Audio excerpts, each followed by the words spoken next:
Il existe un livre dans toute l'histoire de l'humanité qui contient des réponses à toutes les questions que vous pourriez poser sur l'origine de l'univers. Et à cause de ces réponses, ce livre a été interdit puis a été perdu pendant plus de 2000 ans. Le livre d'Enoch reste l'un des livres les plus controversés de toute l'humanité. Il fait paraître des livres comme La Métamorphose de Franz Kafka ou Les versets sataniques de Salman Rushdie comme des jeux d'enfants. Nous entendons parler d'Enoch pour la première fois dans la Genèse 5 et tout ce que nous savons, c'est qu'il plaisait tant à Dieu qu'il ne mourut pas. Il reçut un voyage tout frais payé au paradis, mais cet acte unique nous a laissés avec plus de questions que de réponses. Qui était cet homme si juste que Dieu dut l'épargner de la mort? Un personnage spécial et mystérieux dont personne ne savait vraiment rien. Les pères de l'Église des 2e et 3e siècles, comme Justin Martyr, Irénée, Origène et Clément d'Alexandrie, ont tous mentionné le livre d'Enoch. L'épître de Barnabé du début du 2e siècle utilisait beaucoup le livre d'Enoch. Le philosophe romain ancien, Tertullien, a même qualifié le livre d'Enoch d'écriture sainte. Pendant les 300 premières années après Christ, de nombreuses personnes connaissaient et lisaient le livre d'Enoch. C'était aussi populaire que de lire la série Harry Potter jusqu'à ce que le concile de Laodicée le juge erroné et controversé. En conséquence, le livre d'Enoch a perdu sa crédibilité et a été interdit, interdiction qui est toujours en vigueur aujourd'hui. Votre Bible n'a pas le livre d'Enoch. Voilà à quel point l'interdiction était efficace. Avec l'interdiction, le public a cessé d'utiliser le livre et peu à peu, le livre s'est perdu dans les méandres du temps et on en parlait à peine jusqu'au XIVe siècle. Un intérêt pour le livre d'Enoch a ressurgi vers l'époque de la Réforme protestante. Vers la fin du XIVe siècle, des murmures ont commencé à se répandre que le livre d'Enoch, longtemps perdu, pourrait encore exister.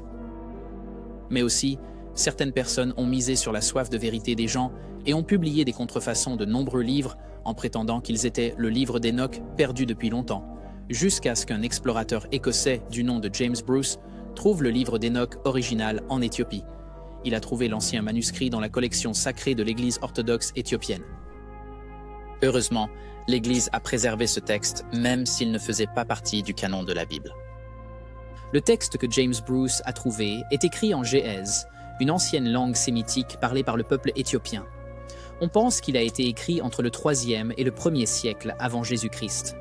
Le texte découvert par James se compose de 5 parties, chacune montrant un aspect différent de la vie d'Enoch, comme ses rencontres avec les veilleurs, ses voyages au paradis et les visions de la fin du monde qu'il a eues.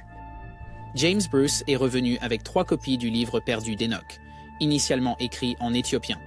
Richard Lawrence a écrit et publié la première traduction anglaise en 1821. Puis, en 1912, nous avons vu la sortie de la célèbre version de R.H. Charles. 28 ans plus tard, d'autres versions du livre ont été trouvées dans une grotte, populairement connue sous le nom de Grotte 4, et avec elle sont venues plus d'histoires. Le livre d'Enoch pourrait avoir été le premier récit écrit par des humains, et pourrait également avoir été l'inspiration pour le livre de la Genèse, et même la Bible, à la fois les Nouvelles et Anciens Testaments. C'est à quel point il est ancien. Il est dit que certains apôtres de la Bible ont cité Enoch lorsqu'ils prêchaient. La seule citation directe célèbre dans le Nouveau Testament est par Jude. Jude, verset 1, 14 à 15, citant Enoch, chapitre 1, verset 9. À la 7e génération d'Adam, Enoch a aussi prophétisé ces choses en disant « Voici, le Seigneur est venu avec ses saintes myriades pour exécuter le jugement sur tous et pour convaincre tous les impies de toutes leurs actions impies qu'ils ont commises de manière aussi impie, et de toutes les choses dures que les pécheurs impies ont dites contre lui. » Cela signifie donc que l'auteur Jude connaissait Enoch et respectait suffisamment le verset pour le citer. Une autre comparaison est entre Genèse chapitre 6, versets 1 et 1, Enoch chapitre 6, verset 1. Et il arriva que l'humanité commença à se multiplier sur la face de la terre, et des filles leur naquirent. Et les anges virent que les filles de l'humanité étaient belles à regarder, et ils prirent pour eux des femmes de toutes celles qu'ils choisirent. Et il arriva que, lorsque les fils des hommes s'étaient multipliés, il leur naquit en ces jours de belles et gracieuses filles. Et les anges, les fils du ciel, les virent et les désirèrent. Et ils se dirent l'un à l'autre, « Venez, choisissons-nous des femmes parmi les enfants des hommes et engendrons-nous des enfants. » Certains pensent que le livre d'Enoch a révélé beaucoup de secrets qui ont été gardés et sont encore gardés secrets depuis des siècles. Le livre entre dans beaucoup de détails sur de nombreux événements qui ont été résumés dans la Genèse 1 à 6. Il contient les visites d'Enoch dans des lieux cachés et secrets sur terre et dans le ciel, tels que le Sheol, l'au-delà juif, l'Abîme, les montagnes saintes, les 10 cieux, les portes du ciel et les demeures des anges. Le livre d'Enoch est tellement profond qu'on dit qu'il enregistre la première rencontre de l'humanité avec des extraterrestres. Je ne plaisante pas. Le deuxième livre d'Enoch parle de la rencontre d'Enoch avec des êtres qui n'étaient clairement pas humains. Ils sont simplement connus sous le nom de veilleurs. On dit que ces êtres sont descendus du ciel et ont interagi avec les humains. Alors que j'étais seul dans ma maison, 2 hommes d'une stature énorme sont venus devant moi, leurs visages brillants comme le soleil, leurs vêtements et leurs voix magnifiques. C'était la description qu'Enoch faisait des veilleurs. Des chercheurs comme Erich von Däniken, un auteur suisse de plusieurs livres qui prétendent des influences extraterrestres sur la culture humaine ancienne, croient que ces êtres décrits par Enoch pourraient être extraterrestres, alias les aliens. Un autre aspect intéressant de la description d'Enoch est le moyen de transport utilisé par les veilleurs. Les veilleurs sont décrits comme chevauchant des chars de feu, avec des roues tournant si vite qu'elles semblent en feu. Le bruit des chars est décrit comme du tonnerre, et ils se déplacent à une vitesse incroyable. Ces descriptions ressemblent beaucoup aux récits actuels d'OVNI. Beaucoup de gens ont fait état d'avoir vu d'étranges machines volantes qui se déplacent très vite et font un bruit comme le tonnerre, tout comme décrit par Enoch. Ces personnes ne sont pas chrétiennes ou ferventes croyantes, et même si elles l'étaient, 60% des chrétiens ignorent même l'existence du livre d'Enoch. Donc les récits sont plutôt fiables. En ce sens, le premier témoignage de la visite d'extraterrestres sur notre planète vient des Sumériens, et ils ressemblent exactement à ce qu'Enoch a décrit. Les Sumériens étaient un ancien peuple qui vivait en Mésopotamie. Ils ont été les premiers à écrire leur langue, et certains pensent qu'ils ont également été les premiers à étudier les étoiles. La mythologie chez les Sumériens dit que les dieux, qui étaient aussi appelés des êtres extraterrestres, sont descendus du ciel ou des cieux et leur ont enseigné de nombreux sujets différents, ce qui est similaire à ce qui est décrit dans le livre des veilleurs. Cela expliquerait également comment différents grands bâtiments construits par nos ancêtres dans différentes parties du monde étaient parfaitement alignés avec les étoiles. Les êtres extraterrestres étaient appelés Anunnaki par les Sumériens. Les descriptions d'Enoch et le texte sumérien de leur rencontre décrivent les extraterrestres ou les veilleurs comme des êtres d'un autre monde, des créatures énormes, et étaient appelés, je cite, « êtres lumineux ». Ainsi, la chronique égyptienne ancienne, Kita, dit en fait qu'Enoch a aidé à construire les grandes pyramides.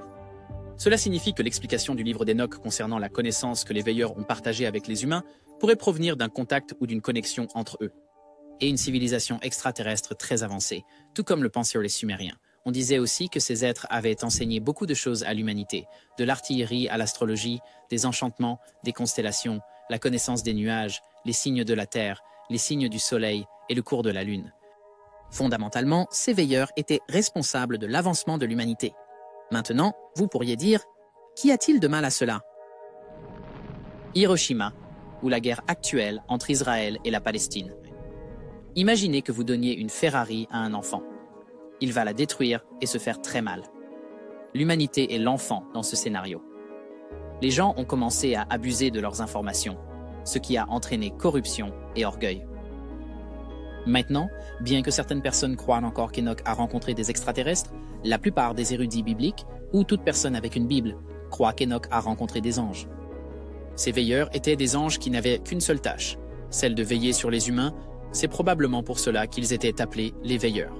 Il ne devait y avoir aucune interaction avec les humains, et c'est là qu'ils ont échoué et désobéi à Dieu.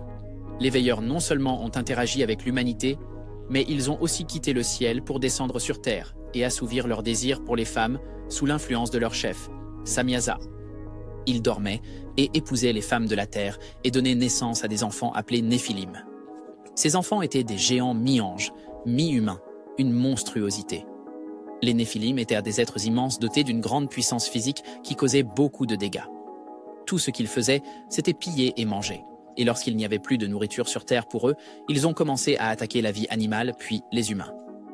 Cela pourrait être l'origine de la mythologie grecque des Cyclopes.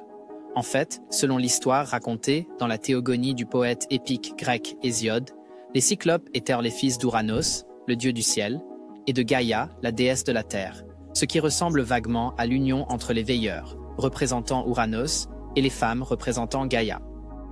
Les Néphilim ont bouleversé l'ordre naturel de la terre, et il y avait toujours des conflits. La seule option restante était d'appuyer sur le bouton de réinitialisation, alias le déluge. Le déluge était la punition pour les Néphilim. Ils étaient une abomination et devaient être éradiqués. Leur seule présence a apporté un afflux de péchés et de dépravation que le monde n'avait jamais vu. Le déluge était l'option restante. Il existe des preuves réelles de squelettes géants qui ont été trouvés dans différentes parties du monde, des crânes et des squelettes vraiment énormes, géants, qui n'étaient clairement pas humains et prouvent simplement qu'à un moment donné sur Terre, il y avait une race de géants. Maintenant, vous pourriez dire, ce sont vraiment de belles histoires. Vous avez peut-être raison, mais qu'en est-il des prophéties qui se sont réalisées ? En plus des rencontres descriptives, il y avait des prophéties du livre d'Enoch qui se sont réalisées. La section connue sous le nom de livre des songes parle de visions et de prophéties, depuis même la naissance d'Israël en tant que nation jusqu'à la révolte, qui s'est produite vers 631 à 142 avant Jésus-Christ. Selon l'Église orthodoxe éthiopienne, le livre de la vision a été écrit avant le célèbre déluge de la Genèse, le même déluge qui est consigné dans chaque culture, ainsi des siècles avant que les événements ne se produisent. Et au cas où vous vous demanderiez, Enoch a également prédit le déluge. « Va vers Noé et dis-lui en mon nom, cache-toi, et révèle-lui la fin qui approche, que la terre entière sera détruite, et qu'un déluge va s'abattre sur toute la terre et détruire tout ce qui s'y trouve. Et maintenant, instruis-le qu'il puisse échapper et que sa descendance soit préservée pour toutes les générations du monde. » Le mot déluge signifie inondation sévère ou inondation massive, le même déluge que nous croyons être l'ère du Dryas récent qui a eu lieu il y a 14 000 ans lorsque la terre a été submergée sous l'eau. Ainsi, Enoch a vu les visions du déluge et devait protéger son arrière-petit-fils, Noé, et ses générations. Le livre d'Enoch a tout pour résister à l'épreuve du temps, mais malgré son interprétation solide des événements rencontrés par Enoch, les citations par des membres éminents de la société à leurs époques respectives et l'utilisation du livre avant qu'il ne soit interdit, le livre d'Enoch reste encore entouré de mystères et de controverses. Une des controverses est pourquoi le livre a été interdit et retiré en premier lieu de la Bible. Vous ne comprenez pas. Le livre d'Enoch était très important autrefois. Il était lu par un grand nombre de personnes dans les temps anciens. Alors qu'est-ce qui était si controversé dans le livre d'Enoch pour que les hauts responsables le refusent, encore aujourd'hui? Seules les églises orthodoxes éthiopiennes et érythréennes le reconnaissent comme un livre sacré. Eh bien, il y a deux raisons. La première raison est que la plupart des livres d'Enoch n'ont pas été écrits par Enoch lui-même. Oui, vous avez bien entendu. Le livre d'Enoch n'a pas été écrit par Enoch lui-même. On pense qu'il a été écrit à différentes époques et par différentes personnes, avec les parties les plus récentes, datant possiblement de l'an 300 avant Jésus-Christ. Oui, donc tout ce que j'ai dit depuis le début de cette vidéo pourrait n'être rien de plus qu'une bonne histoire pour s'endormir. C'était le nec plus ultra du nègre littéraire. Ces écrits sont connus sous le nom de pseudépigraphes. Les pseudépigraphes sont des écrits anciens qui prétendent à tort être rédigés par un personnage biblique. Ce type d'écriture était très courant dans le monde ancien, surtout entre 200 avant Jésus-Christ et 200 après Jésus-Christ, période durant laquelle la plupart des écrits qui composent le livre d'Enoch sont supposés avoir été rédigés, c'est-à-dire 3 à 4 000 années après la vie d'Enoch. Dans le cas du livre d'Enoch, ces écrits prétendent Enoch les a écrits, mais aucun spécialiste ne pense que le patriarche Enoch dans la Bible ait réellement écrit le livre, ce qui signifie que 70% de ce qui est dans le livre d'Enoch pourrait être une œuvre de fiction, comme Le Seigneur des Anneaux. La deuxième raison du rejet était que le livre d'Enoch était truffé d'incohérences, ce qui le rendait moins authentique. Dites ce que vous voulez sur la Bible, mais la Bible est un livre réfléchi et précis. De la Genèse à l'Apocalypse, chaque mot est comme un hyperlien vers un autre verset. Le livre d'Enoch n'avait pas ce niveau de précision. Par exemple, de la Genèse à l'Apocalypse, le seul méchant était le diable ou Satan ou Lucifer. Différents noms, mais un seul être. Cela ne signifie pas qu'il n'y a pas d'autres démons, c'est juste qu'ils ne sont ni nommés ni même accordés autant d'attention que le diable. Mais dans le livre d'Enoch, Dieu reproche à un démon nommé Azazel tout ce qui ne va pas dans le monde, ce qui contredit fortement ce que la Bible dit à propos de Satan étant la source de tout péché et de tout mal. Le livre d'Enoch, chapitre 13, versets 5 à 6, semble également dire que les anges déchus se repentent de leurs péchés. Mais la Bible dit que Satan et ses anges iront en enfer et y seront tourmentés pour toujours.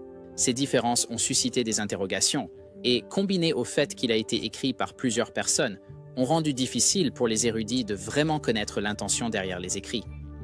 Une chose est certaine à propos du livre d'Enoch.